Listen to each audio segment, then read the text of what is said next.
Allez, deuxième exercice, un petit peu plus difficile que le premier. Donc ici, on demande de créer un formulaire qui va demander le prénom de l'utilisateur ainsi que son âge.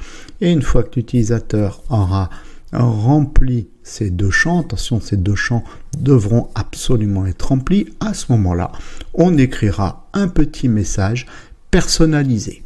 Alors, soit vous le faites sur une même page, soit vous le faites sur deux pages, comme vous voulez. Donc, mettez une petite pause à cette vidéo, faites l'exercice et on se retrouve ensuite ensemble pour la correction de cet exercice. Allez, donc nous allons ensemble corriger cet exercice. Il n'y a pas de bonne ou de mauvaise réponse, il y a juste une interprétation du développeur à créer ce programme. Donc là, ici, on a besoin d'un formulaire. Donc là, c'est parti. Au niveau de notre fichier index.php, nous allons lui donner le code de base d'un document HTML5. Et ici, on va dire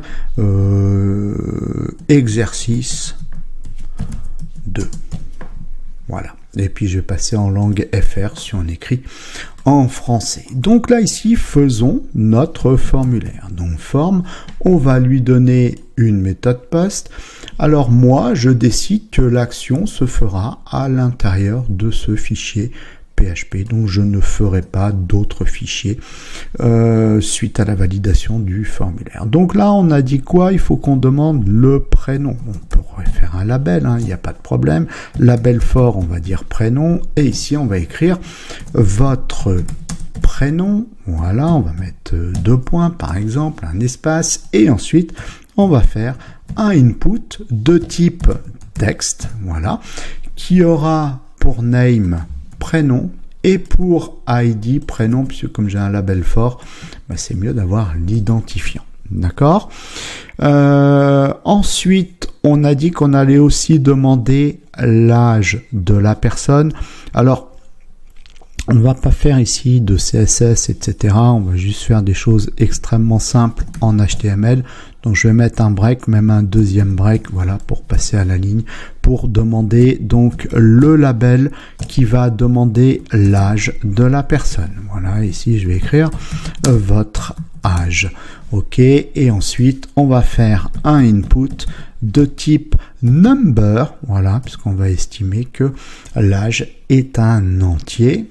Et ici, pareil, au niveau du name, on va écrire âge, et au niveau de l'ID, on va d'ailleurs également écrire âge, puisqu'on l'a donné ici à notre attribut fort. OK. Et enfin, je vais remettre 2 breaks, et enfin, on va mettre un petit bouton de validation, donc on va dire un input de type submit, qui aura pour value validé. Ok, ça c'est la base de notre HTML. Je vais actualiser, oui, c'est bien. Bon, alors c'est moche visuellement, c'est normal, puisqu'il faudra un beau CSS dedans pour que ça soit joli, mais c'est pas notre problème. Ok. Quand on va appuyer sur valider, on va écrire une phrase, par exemple, bonjour, on va récupérer le nom de la variable, virgule, tu as tel âge. Peu importe. D'accord? Bon. Donc, si on veut écrire ça, à ce moment-là, alors on peut l'écrire en dessous, c'est ce qu'on avait appris. Si j'ai envie de l'écrire au-dessus du formulaire, je peux aussi. Donc là, ici, il suffit tout simplement de se placer au-dessus du formulaire.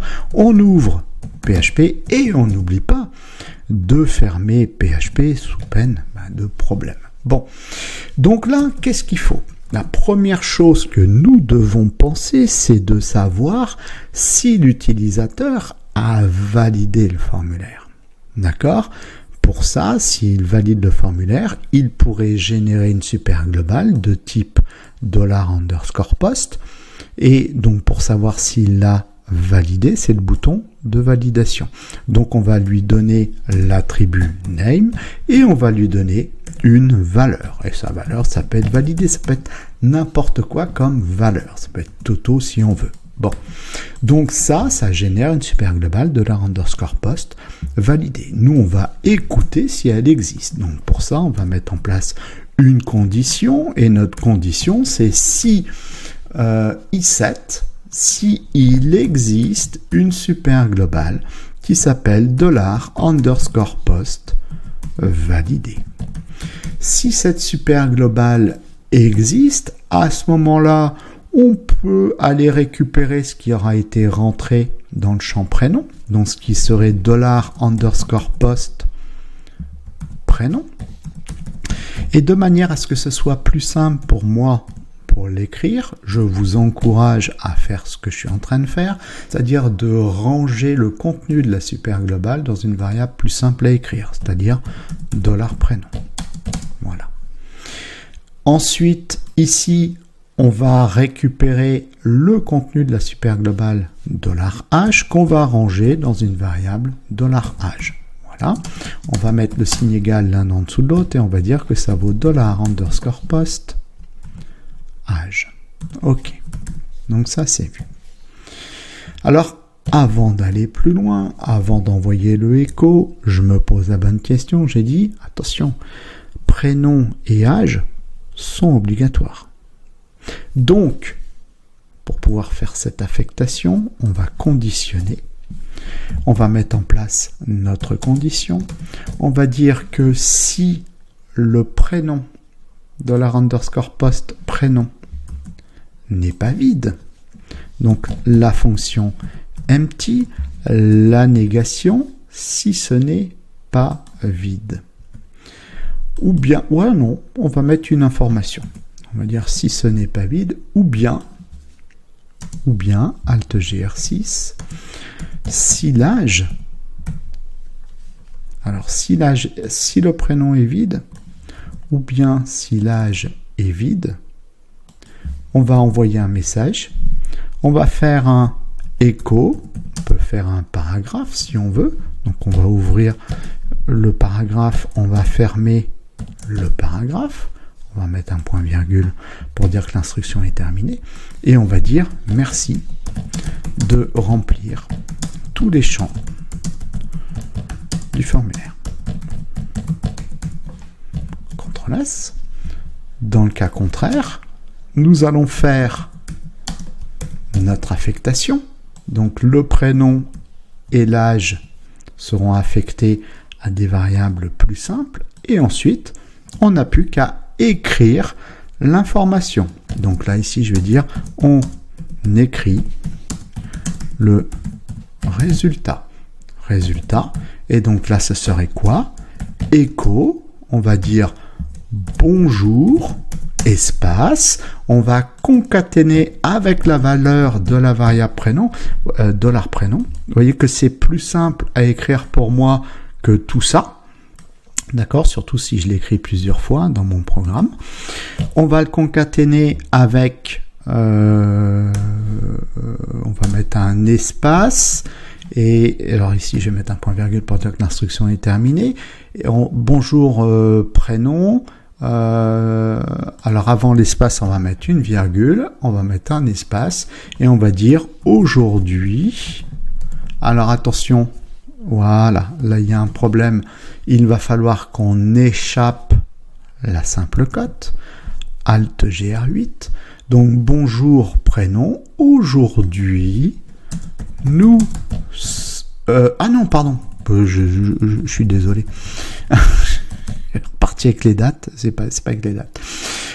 Bonjour $prénom, tu as tel âge. Donc là ici on va concaténer avec la variable âge, voilà, et on va concaténer avec un espace pour écrire en. Ok. CTRL S. On teste notre programme.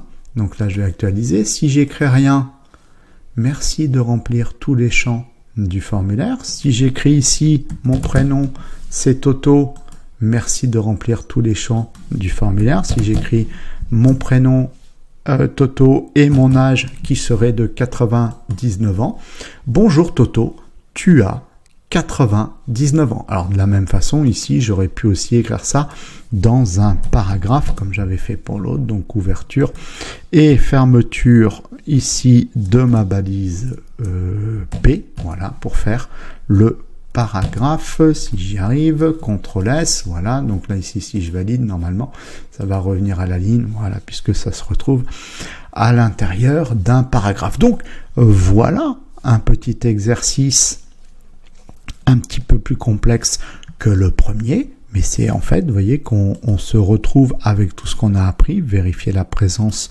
d'une variable de manière à ne pas se retrouver avec un message d'erreur, et ensuite vérifier la présence de valeurs pour des variables de manière à pouvoir afficher le résultat attendu.